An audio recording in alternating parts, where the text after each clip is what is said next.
Hello dear students, मैं हूं मिथिलेश कुमार और आप सभी लोगों का स्वागत करता हूं उदित फार्मेसी के ऑनलाइन लर्निंग प्लेटफॉर्म पर। कैसे हैं आप सभी लोग? आशा करता हूं अच्छे होंगे, स्वस्थ होंगे और मस्त होंगे।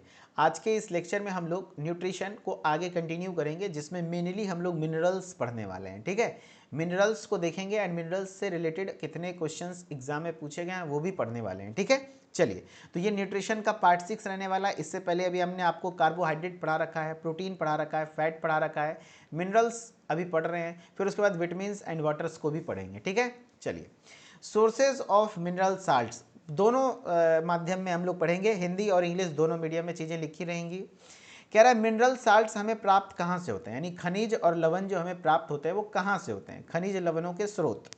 तो कह रहा है living organisms obtain mineral salts through food and drinks, यानी जो लिविंग ऑर्गेनिजम्स हैं उनको जो मिनरल साल्ट्स मिलता है वो किसके द्वारा? फूड्स और ड्रिंक्स से, है ना। कह रहा है जीव द्वारा जो खनिज लवण हमें प्राप्त होता है जो लिविंग ऑर्गेनिजम्स के द्वारा, वो कौन कौन से हैं? या तो भोजन के द्वारा या तो पेय पदार्थों के रूप में प्राप्त किए जाते हैं। यस, यानी कि जो लिविंग ऑर्गेनिज्म है, यानी कि जीवित जीव हैं, वो मिनरल्स को खाना के द्वारा या तो पानी या तो पीने के द्वारा आप लेते हो। फिर है दीज आर फाउंड इन, जो कि आपका पाया जाता है मिनरल्स मिल्क में। मिल्क में क्या? कैल्शियम पाया जाता है ना। अंडा में प्रोटीन, अंडा में भी कैल्शियम होता है, मीट में, फ्रूट में, वेजिटेबल्स एंड साल्ट में ये NaCl है, सोडियम है, क्लोराइड है, ये सब क्या है? मिनरल्स ही तो है ना। यानी जो जितने भी लिविंग ऑर्गेनिजम्स हैं वो जो मिनरल्स को लेते हैं वो कहाँ से लेते हैं? फूड्स और ड्रिंक्स के माध्यम से लेते हैं, जिसमें आपका मेनली जो मिनरल्स का सोर्स रहने वाला है वो क्या क्या है? Milk, egg, meat, fruit, vegetables, salt, ये सब चीज़ें रहती हैं। अगर हिंदी में बोले तो ये दूध, अंडा, मांस, फल, सब्जियां एवं नमक आदि में पाए जाते हैं। करेक्ट, हाँ। अगर बात करें कुछ प्रमुख लवणों के कार्य, खनिज लवण के कार्य और स्रोत और रोग, यहाँ से सवाल बनते हैं दोस्त, यहाँ से मेन सवाल बनता है। यानी कि सम ऐसे हम लोग बात करते हैं फंक्शंस, कुछ ऐसे मिनरल्स जिनके कार्य क्या हैं, फंक्शन क्या हैं, जहाँ से क्वेश्चन आपके एग्जाम में वाकई बनते हैं, प्लस उनका सोर्स क्या है, प्लस उनके diseases of some important minerals, यानी कि अलग अलग मिनरल्स के फंक्शंस क्या हैं, सोर्सेज क्या हैं, डिजीजेस क्या हैं, ये सारी चीज़ें आपको पढ़ना है। ठीक है, हाँ। अभी हम लोग इसके बारे में पढ़ रहे हैं, आयरन के बारे में पढ़ रहे हैं। सबसे पहला मिनरल्स क्या होता है? आयरन। सबसे पहला मिनरल क्या है? आयरन। आपने कमेंट में अगर एक्टिवनेस, थोड़ा नींद नहीं आनी चाहिए ना चीज़ें को, है ना। नींद आती है, किसको नींद आती है? 9 बजे किसी को नींद आती है? नहीं आनी चाहिए। तो कमेंट में आपने लिख दो Fe लिख दो, आयरन, आयरन। ठीक है, आयरन कितना इंपॉर्टेंट है, क्या फंक्शन है, क्या इसकी कमी से बीमारी होती है, ये सारी चीज़ें आपको पता होना चाहिए। क्या बोल रहा है? Iron helps in the formation of haemoglobin protein. Yes, haemoglobin protein के फॉर्मेशन में काफ़ी बेहद इंपॉर्टेंट होता है ना, आयरन। ठीक है, हाँ। तो आयरन बहुत इंपॉर्टेंट होता है किसमें? हीमोग्लोबिन के फॉर्मेशन में। ठीक है, हीमोग्लोबिन के फॉर्मेशन में। हीमोग्लोबिन भी एक प्रकार की प्रोटीन है। और हीमोग्लोबिन कहाँ पाया जाता है? कोई बच्चा बताएगा हीमोग्लोबिन कहाँ पाया जाता है? तो हीमोग्लोबिन मेरे दोस्त कहाँ पाया जाता है? तो आरबीसी में पाया जाता है। कहाँ पाया जाता है? आरबीसी में पाया जाता है, रेड ब्लड सेल में, रेड ब्लड सेल में। और हीमोग्लोबिन के बारे में तो कुछ 2-4 बातें हैं जो आपको जरूर से जरूर पता होना चाहिए। जैसे मैं ऐड कर देता हूं आपको, यहाँ पर नोट में लिखा देता हूं, लिख लो।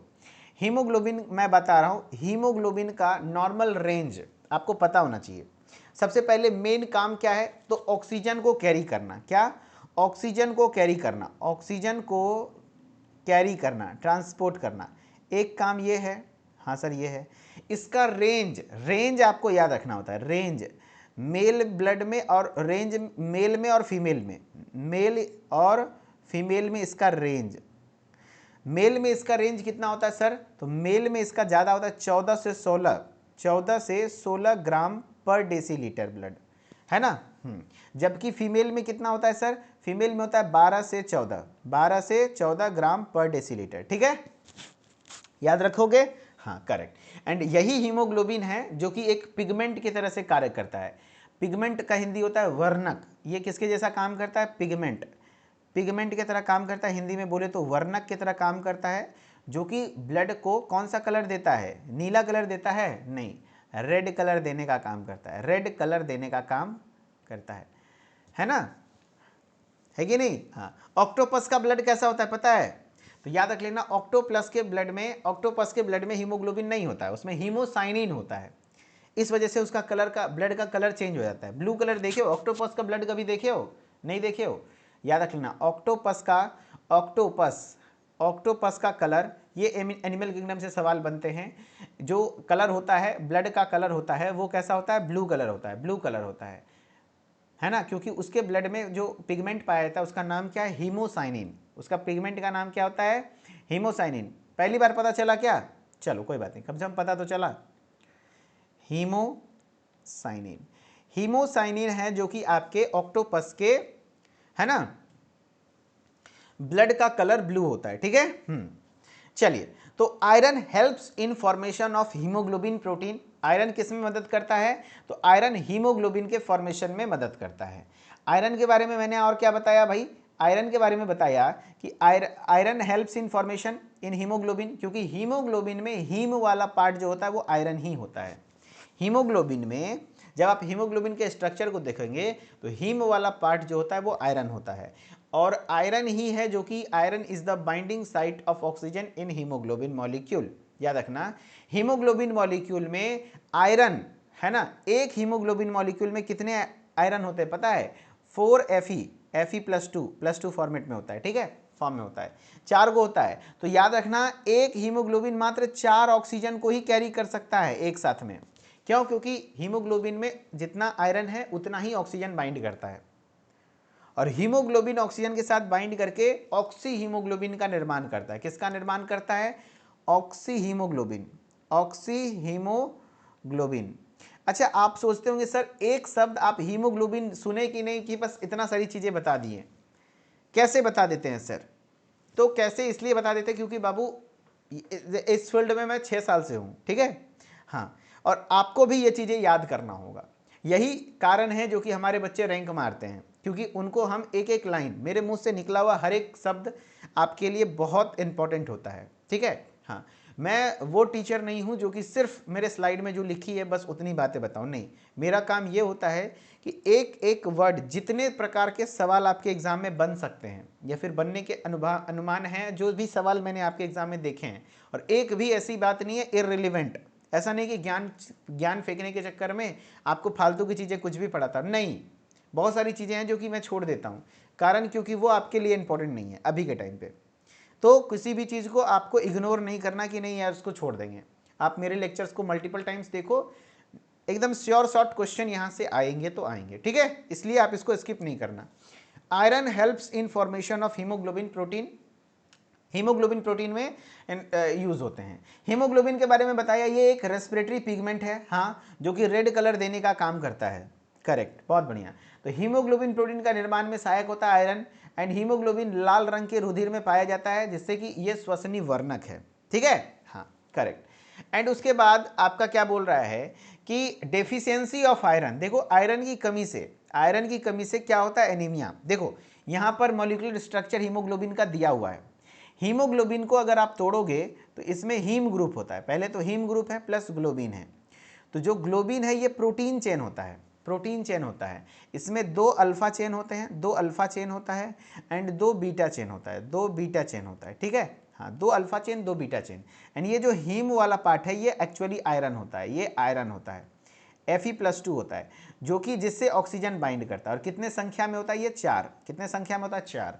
ये देखो हीमोग्लोबिन का स्ट्रक्चर दिखाया गया है, ये देखो हीमोग्लोबिन का स्ट्रक्चर दिखाया गया है। ठीक है, हाँ, इसमें आपने देखना 2 डार्क कलर का, जिसमें ये बीटा चेन, ये भी बीटा चेन, बीच में आयरन है। देखो बीच में जो डॉट दिख रहा है वो आयरन है। ठीक है, और 2 अल्फा चेन है, और 2 यहाँ पे भी 2 डॉट है, यानी 4 डॉट दिख रहा है। चारों डॉट आयरन है, और आयरन से ही एक समझ लो कि हीमोग्लोबिन बस की तरह काम करता है। समझ लो टोटो, हवाई नहीं होता है, 4 सीट वाला, 4 सीटर गाड़ी है। हीमोग्लोबिन क्या है? आपके ब्लड के अंदर 4 सीटर गाड़ी है, 4 सीटर, कितना? 4 सीटर।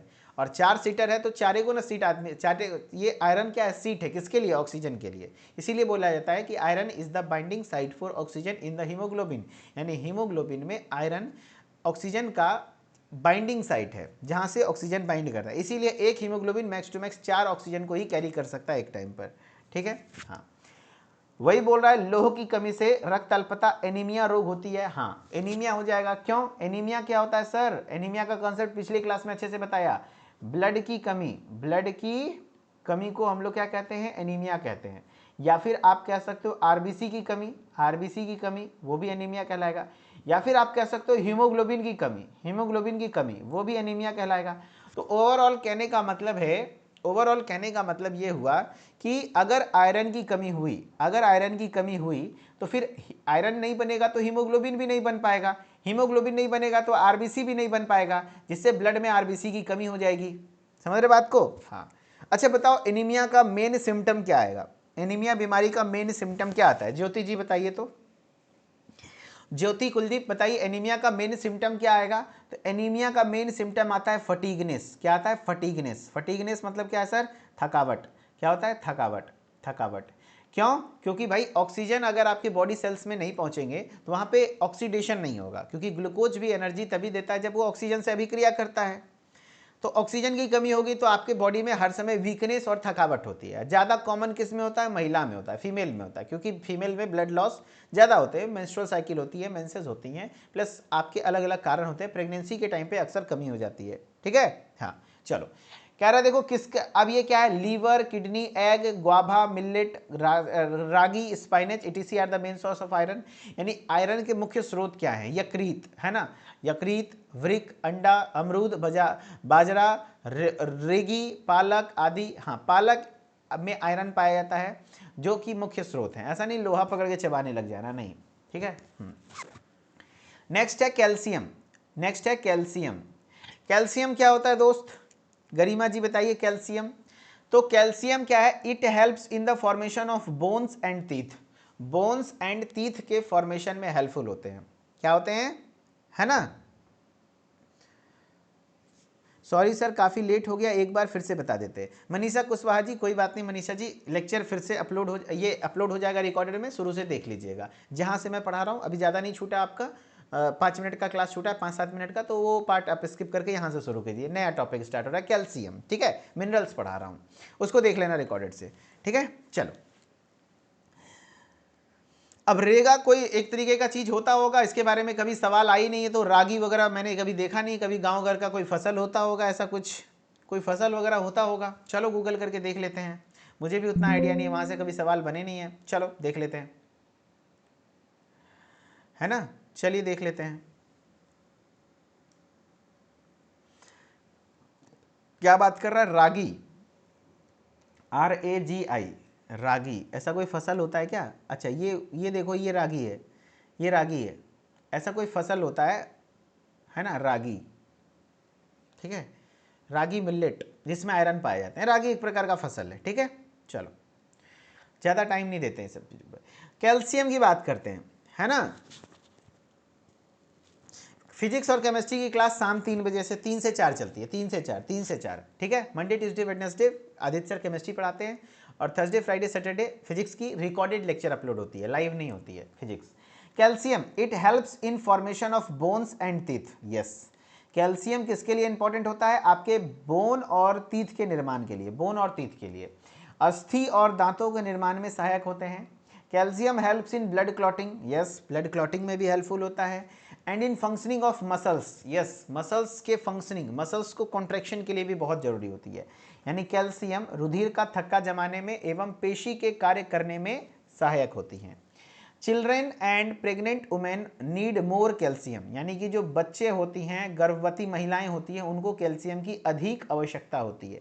यानी जो छोटे बच्चे हैं, गर्भवती महिलाएं हैं, है ना, प्रेग्नेंट वुमेन हैं, उनको ज़्यादा कैल्शियम की रिक्वायरमेंट होती है। ठीक है? क्योंकि छोटे बच्चों में हड्डी ज़्यादा ग्रोथ कर रहा होता है, तो ज़्यादा कैल्शियम चाहिए, इसीलिए छोटे बच्चों को दूध पिलाना चाहिए, दूध में कैल्शियम होता है ना? हाँ, और प्रेग्नेंट वुमेन जो महिलाएं हैं उनमें भी कैल्शियम की ज़्यादा रिक्वायरमेंट होती है। ठीक है? समझ गए? हाँ। अब बोल रहा है कैल्शियम साल्ट। कैल्शियम साल्ट की मैं बात करूं, calcium phosphate CaPO3 is essential for the body. Yes, body के लिए जरूरी है। कैल्शियम का लवण जैसे कैल्शियम फॉस्फेट आपके शरीर के लिए आवश्यक है। मिल्क प्रोडक्ट, दूध से related product, hard water, green vegetables, carrots, meat ETC are the source of calcium, यानी कि दूध, दूध से बने पदार्थ, भारी जल, हरी सब्जियां, है ना, हरी सब्जियां और गाजर, मांस आदि कैल्शियम के स्रोत होते हैं। ये सब चीजें हैं जो कि हमें है ना sir. Is upper limit for admission D pharma 60 year old according, ऐसा कुछ नहीं है ना, ऐसा कुछ नहीं है। जिस भी एज में आप चाहें तो डी फार्मा में एडमिशन ले सकते हैं, कोई दिक्कत नहीं है, डी फार्मा कोई भी कर सकता है, ठीक है। मैंने 60 साल के आदमी को क्या बताऊं, पिछले साल जो डॉक्टर क्या हरीश चंद नाम था, हरीश चंद, हाँ हाँ हरीश चंद, वो सेकेंड ईयर पिछले साल पास किए, रिटायर्ड थे, रेलवे में थे, शायद रेलवे में जॉब थे, रिटायर्ड हो गए थे तब, है ना। उनकी मैडम गुजर गई थी, मन नहीं लग रहा था, तो सोचे कि मेडिकल का बिजनेस अपना करते हैं, तब तक 60-65 की उम्र में थे। उन्होंने डी फार्मा क्वालिफाई किया, फर्स्ट ईयर सेकेंड ईयर सारी चीज़ें, और रजिस्ट्रेशन भी लिया, है ना। हाँ, deficiency of calcium causes, calcium की कमी से कौन सी बीमारी होती है भाई, कैल्शियम की कमी से कौन सी बीमारी होती है, causes disease tetani and rickets. कौन कौन सी बीमारी होती है, टेटनी, टेटनी होती है जिसमें मांसपेशियों में ज़्यादा कॉन्स्ट्रक्शन अकड़ जाता है, ठीक है, और रिकेट्स हो जाती हैं, रिकेट्स, ठीक है। विटामिन डी की भी कमी से होती है, कैल्शियम की कमी से टेटनी और रिकेट्स जैसे रोग देखने को मिलते हैं, ठीक है। नेक्स्ट है आयोडीन। आयोडीन, आयोडीन क्या है, नेसेसरी दो for the formation of thyroxine. याद रखना, आपके थायराइड ग्लैंड जो होते हैं कहाँ पे प्रेजेंट होते हैं, किसी को पता है? थायराइड ग्लैंड, थायराइड ग्लैंड के बारे में बताओ, किसी को पता है तो? थायराइड ग्लैंड कहाँ पाया जाता है? नींद आएगा तो बताना भाई, उसका भी उपाय है मेरे पास, है ना। क्योंकि भाई आपको आदत डालना होगा पढ़ने का, ऐसे कैसे काम चल जाएगा भाई, नींद नहीं आना चाहिए नहीं तो बड़ा दिक्कत होगा फ्यूचर में, ठीक है। थायराइड ग्लैंड, एक छोटी सी स्टोरी ये बताता हूँ। मेरा एक विद्यार्थी था, विद्यार्थी है, शादीशुदा था, ठीक है, और उसको आदत थी 9 बजे सोने की, 9-10 बजे सोने की। और उसको हम काफ़ी बार समझाए थे कि देखो बाबू, समय से थोड़ा जगने का प्रैक्टिस कर लो, आज का लाइफ स्टाइल ऐसा हो गया है। शादीशुदा था, नया नया शादी हुआ था, पता है, उसके सोने की वजह से उसकी बीवी उसको छोड़ के चली गई, उसके सोने की वजह से आप विश्वास नहीं मानेंगे, पूछिए क्यों, लिटरली बता रहा हूं, छोड़ के चली गई, पूछिए क्यों। क्योंकि देखो आज का टाइम है कि जब आप शादीशुदा होते हैं, कुछ महिलाएं यहाँ पे या फिर पुरुष होंगे शादीशुदा, उनको पता है, पूरा दिन आप जितना बिजी रहना है रह लीजिए, पूरा दिन जितना बिजी रहना है, लेकिन 10 से 12 रात में 10 बजे से लेकर के 12 बजे अपने बीवी को टाइम दीजिए, बीवी अपने पति को टाइम दीजिए, दोनों एक दूसरे के सुख दुख को समझिए, मानिए, है ना, प्यार करिए, नहीं तो फिर भाग जाएगी या फिर लड़का भाग जाएगा, ठीक है। इसीलिए अभी से आदत डाल लीजिए कि जगना है, तो अभी जग के, तो अभी क्या करोगे भाई, पढ़ाई करोगे, है ना, अभी पढ़ो, अभी उसे लाने की तैयारी करो, नहीं तो फिर आएगी भी नहीं, भागना तो दूर की बात है, आएगी भी नहीं अगर पढ़ाई लिखाई नहीं करोगे अरे भाई पढ़ोगे नहीं तो आएगी नहीं भाई। कभी सुने हो किसी लड़की के सपने में मजदूर आता है? नहीं, सब लड़की के सपने में राजकुमार आता है कि नहीं नैन्सी मिश्रा कह रहे पर्सनल, अरे लिटरली मैं बता रहा हूँ, तब से मैं भी सोच लिया हूँ, मेरे को अगर नींद आती तो आंख में मिर्ची लगा लेता हूँ मैं, नहीं नहीं नहीं, बीवी भाग जाएगी, फिर दिक्कत हो जाएगा। इसीलिए आप लोग भी प्रिपेयर्ड रहिए, वेल प्रिपेयर्ड, है ना। अभी से आदत डाल के रखिए कि नहीं, अभी पढ़ाई करना है ना हाँ, अब कुछ बच्चे बोल रहे थे क्लास में भाई कि नहीं सर अभी तो सो लेते हैं, लेकिन बीवी आएगी तो नहीं, ऐसा नहीं करेंगे सर, तब तो फिर पूरा रात जाग जाएंगे। हमले बाबू कितना दिन कितना दिन, जितना एक्साइटेड हो ना, 1 दिन 2 दिन 3 दिन, 1 सप्ताह 2 सप्ताह 1 महीना, उसके बाद तो आदत बहुत जरूरी होती है, ठीक है। संदीप कह रहे यू आर मैरिड, लगता है आपको मैरिड हैं हम, नहीं अनमैरिड हैं आयोडीन, इसीलिए ध्यान रखना कभी भी सोने का समय, अभी आप पढ़िए, और जो लोग मैरिड हैं जो लोग मैरिड हैं वो मेरे बात से सहमत होंगे, ठीक है। चलो आयोडीन की मैं बात कर रहा हूं, इसीलिए पढ़ो मन से, अभी उसे लाने की तैयारी करो, फिर जब आ जाएगी तो उसे संवारना, खुश रखना अच्छे से, इस टाइम पे प्यार करना, अच्छा अच्छा बात करना। चलो, it is necessary for formation of thyroxine. Thyroxine क्या होता है सर? T4 को कहते हैं। थायराइड ग्लैंड एक हार्मोन बनाता है थायरोक्सिन, T4, है ना।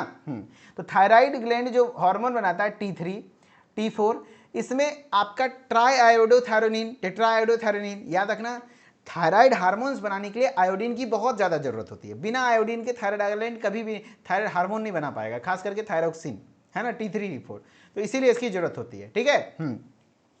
और थायरोक्सिन क्या करता है सर? थायरोक्सिन जो है ये कंट्रोल करता है आपके बॉडी का physical, mental and sexual development.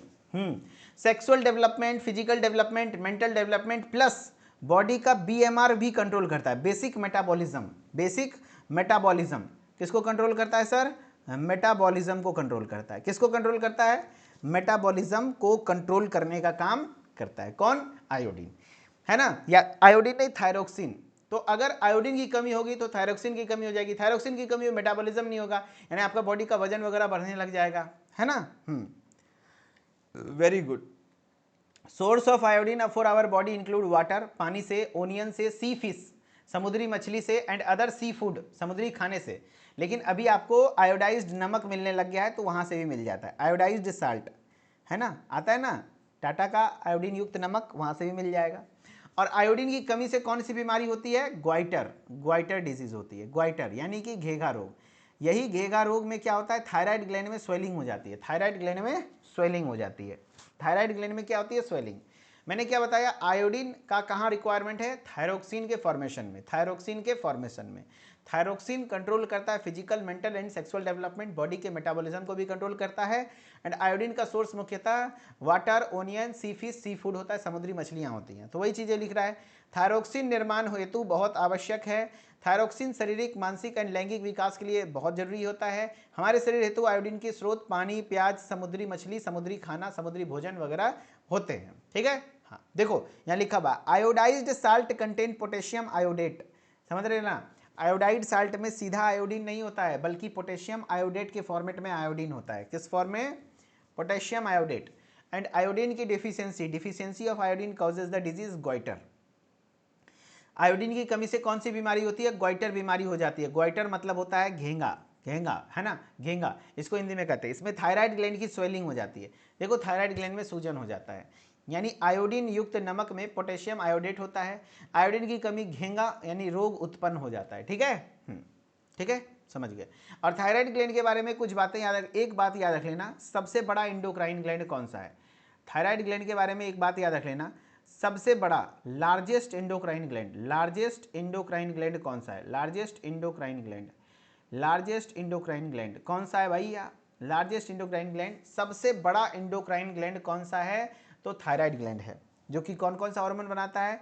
एक तो बनाता है T3 T4 और कैल्सीटोनिन, कैल्सीटोनिन। T3 T4 आपके बॉडी के बेसिक मेटाबॉलिज्म को रेगुलेट करता है। कैल्सीटोनिन ब्लड कैल्शियम लेवल को मेंटेन करता है, ब्लड कैल्शियम लेवल को नहीं, बोन में कैल्शियम लेवल को मेंटेन करता है, बोन में, हड्डी में कैल्शियम लेवल को बढ़ाता है, ठीक है। चलो नेक्स्ट है फॉस्फोरस। फॉस्फोरस क्या होता है? It is essential for the formation of bones and teeth. Yes, calcium और फॉस्फोरस ये दोनों कहाँ स्टोर होते हैं? आपके हड्डियों में और दांतों में, है ना। हाँ, it is component of phospholipid. पता है सेल मेम्ब्रेन किसका बना होता है? बताओ, सेल मेम्ब्रेन किसका बना होता है? सेल मेम्ब्रेन, सेल चैप्टर आप लोग पढ़ चुके हो, दीपक सर ने पढ़ाया है। सेल मेम्ब्रेन किसका बना होता है बताओ? तो फॉस्फोलिपिड एंड प्रोटीन का। किसका बना होता है? फॉस्फोलिपिड, PHOS, फॉस्फोलिपिड का, फॉस्फोलिपिड प्लस प्रोटीन का, दो चीज का बना होता है फॉस्फोलिपिड प्लस प्रोटीन, है ना। हाँ, तो फॉस्फोलिपिड पता है ना, आपकी बॉडी के सेल जितने भी सेल हैं उसका सेल मेम्ब्रेन किससे बना हुआ है? फॉस्फोलिपिड से बना हुआ है। प्लस न्यूक्लिक एसिड में भी आपका फॉस्फोरस होता है, DNA हो या RNA हो, एंड ATP, ये सब चीज में फॉस्फोरस होता है। तो बहुत जरूरी है फॉस्फोरस आपके लिए, ठीक है। हाँ, तो इसेंशियल है आपके हड्डी और दांत के फॉर्मेशन के लिए। Component of phospholipids, nucleic acids, DNA, RNA, ATP के लिए बहुत जरूरी है।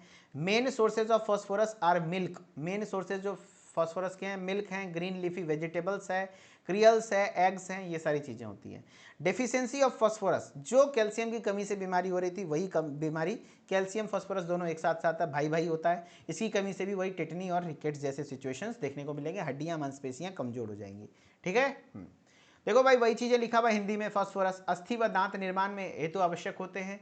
यह फॉस्फोलिपिड, न्यूक्लिक अम्ल, DNA और RNA, ATP आदि के लिए अवयव हैं। फॉस्फोरस के मुख्य स्रोत दूध, हरी पत्तेदार सब्जी, अनाज, अंडा आदि हैं। फॉस्फोरस की कमी से टिटनी और रिकेट जैसे रोग उत्पन्न हो जाते हैं। ठीक है। हाँ, सोडियम की मैं बात करता हूं। सोडियम क्या होता है sir? Found in NaCl, sodium chloride, common salt. जो नॉर्मली आप लोग नमक यूज करते हो, कॉमन साल्ट यूज करते हो, उसमें क्या पाया जाता है? तो सोडियम पाया जाता है। Regulate osmotic pressure in the body, आपके बॉडी का ऑस्मोटिक प्रेशर को कंट्रोल करता है, यानी NaCl के रूप में पाया जाता है। शरीर के परासरण दाब को नियंत्रित करता है। NaCl helps in the formation of HCl in the stomach, हाँ, आपके पेट में HCl के फॉर्मेशन में भी इस्तेमाल होता है। And it is related to muscle contraction, and ये आपके मांसपेशी के संकुचन से भी संबंधित है। ठीक है, समझ गए? चलो, main sources of sodium are salt, main sources जो सोडियम के वो साल्ट है, नमक है, मछली है, मीट है, एग है, मिल्क है, ये सब चीज़ें हैं। डेफिशिएंसी ऑफ सोडियम, इससे मेंटल स्ट्रेस और एबनॉर्मल मसल कॉन्ट्रैक्शन देखने को मिलता है। यानी कि इसके मुख्य स्रोत नमक, मछली, मांस, अंडा, दूध आदि हैं। सोडियम की कमी से मानसिक तनाव तथा असामान्य मांसपेशी में संकुचन हो जाता है। ये सब कमियां देखने को मिलती हैं। अगर मैं पोटेशियम की बात करूं, potassium found as a potassium chloride, KCl के फॉर्म में पाया जाता है potassium chloride. And regulates iron, regulate करता है iron and water balance in the body में आयरन एंड वाटर के बैलेंस को रेगुलेट करने का काम करता है। It plays a key role in muscle contraction, muscles के कॉन्ट्रैक्शन में हेल्पफुल होता है। And transmission of nerve impulses, nerve impulse के ट्रांसमिशन में हेल्पफुल होता है। ठीक है, हाँ, कौन? पोटेशियम।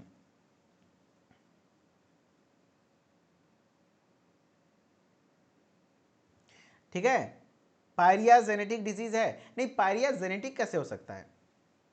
चलो, सोर्सेज में बनाना, डेट्स, पोटैटो, ये सब हो सकते हैं। Deficiency cause neurological disorders and paralysis, ये सब चीज़ें देखने को मिलती हैं। यानी पोटेशियम में देख लिया क्या है, पोटेशियम क्लोराइड के रूप में पाया जाता है। यह शरीर में आयनों एवं जल के स्तर को नियंत्रित करता है। पेशी संकुचन एवं तंत्रिका संवेदनाओं के प्रवहन में बहुत मुख्य भूमिका निभाता है। इसके स्रोत लोहा, केला, खजूर, आलू हैं। केला में पोटेशियम पाया जाता है, याद रखना। इसकी कमी से तंत्रिका तंत्र संबंधित रोग एवं पैरालिसिस, अंगघात, है ना, पैरालिसिस जैसी सिचुएशंस हो सकती हैं।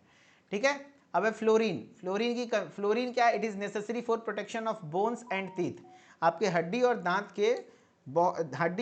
के लिए बहुत महत्वपूर्ण होते हैं, है ना। It is necessary for the protection of bones and teeth, हड्डियों और दांत के लिए बहुत जरूरी होते हैं। Excess of its causes the disease fluorosis, है ना। Excess of it causes the disease fluorosis, क्या है? फ्लोरोसिस, यानी कि फ्लोरोसिस डिजीज कॉज करता है। इसके एक्सेस से आपको फ्लोरोसिस होने के चांसेस होते हैं। फ्लोरीन की बात करें, हड्डियों एवं दांतों की सुरक्षा के लिए आवश्यक होता है।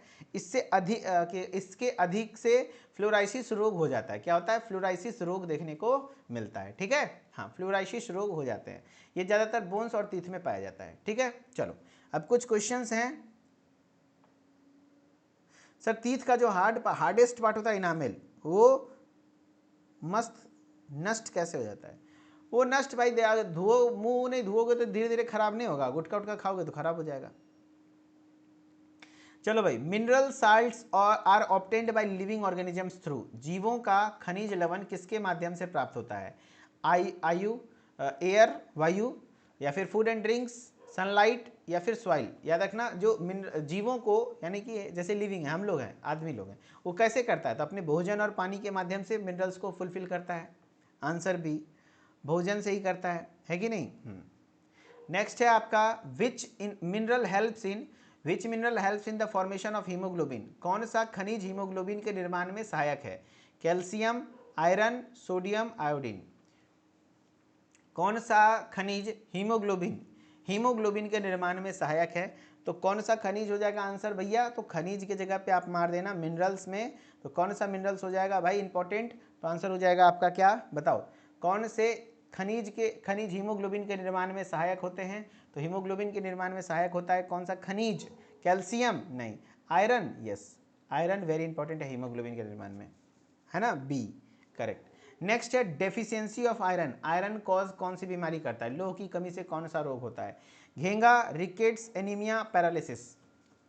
जवाब दो, आयरन की कमी से कौन सी बीमारी होती है?